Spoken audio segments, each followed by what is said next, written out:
Kalau benar-benar ingin anda sukses dunia akhirat, harus kita percaya sepenuhnya takdir. Kuncinya di situ.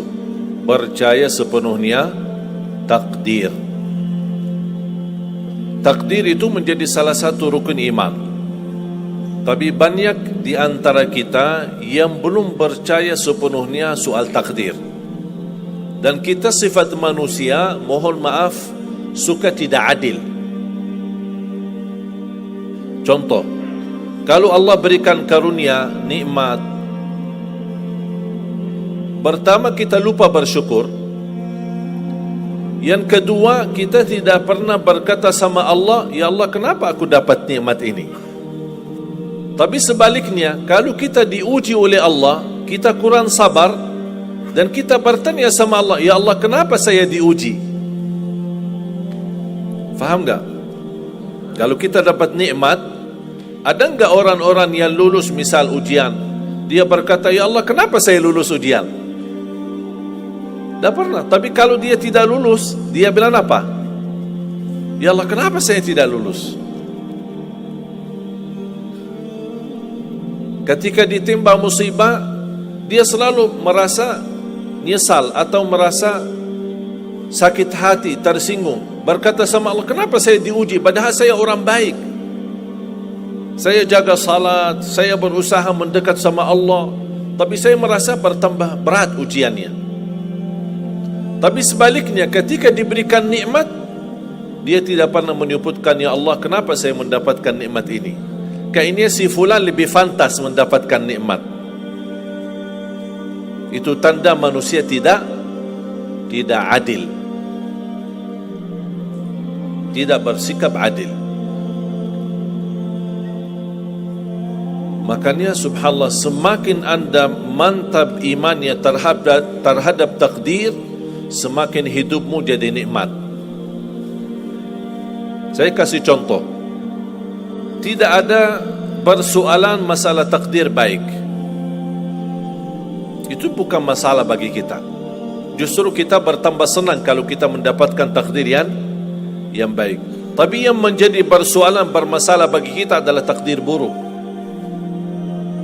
Ketika ditimpa musibah, ketika ada ujian, ada sakit, kesulitan, penghasilan yang tidak mencukupi, dan banyak masalah keluarga, masalah rezeki, masalah sama majikan, masalah di kerjaan, itu yang membuat banyak beban fikiran.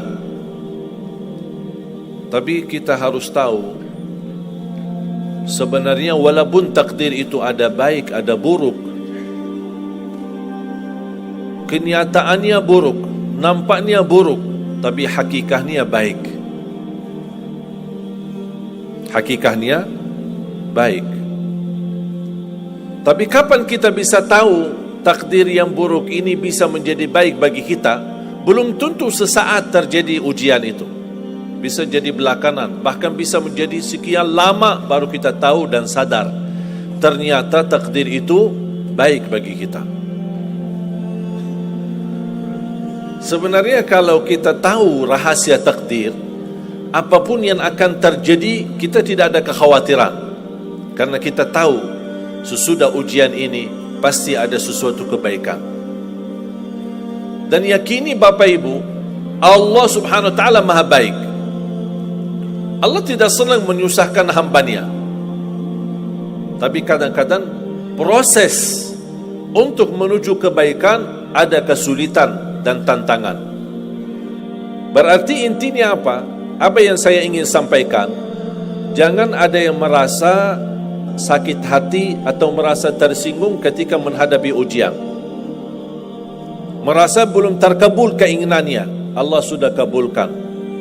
InsyaAllah tidak ada di antara kita yang ditolak doanya. Cuman kita mohon maaf kadang-kadang buru-buru, ingin selalu semuanya cepat. Kadang-kadang kalau terlalu cepat apa yang kita inginkan kita dapat, itu bahaya juga. Makanya jemaah sekalian, kunci anda sukses dunia akhirat, percayalah takdir. Dan semua takdir itu baik, tapi kita belum tahu rahasianya.